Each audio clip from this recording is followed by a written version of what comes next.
Hi friends, welcome to Pre-Dev Tech. So let me tell you how you can connect your iPad with an M-series chip to an external monitor and use it as an extended display. To start, you need a Type-C display compatible cable if your monitor has a Type-C port, or a Type-C to HDMI cable. Here I'm using an LG 5K monitor with a Type-C port, along with the included Type-C cable. My usual Thunderbolt cable that I use for the MacBook doesn't work here. After connecting, you'll see the external display icon and text appear on your iPad screen.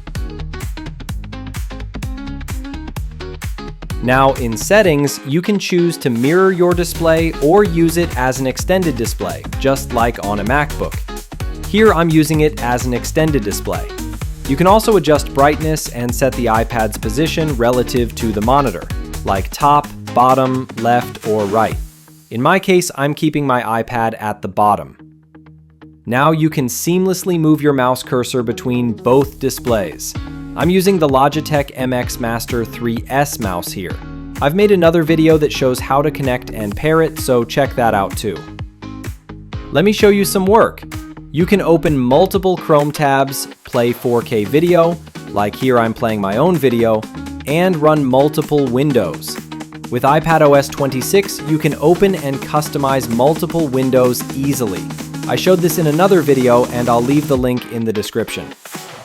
Please stay tuned for my next video where I'll show you how to do desktop-like work on the iPad using apps like Figma, Framer, and Photoshop.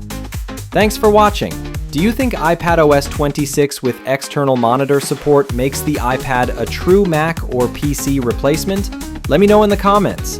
Don't forget to like, share, and subscribe. And check out my full iPadOS 26 desk setup video linked below.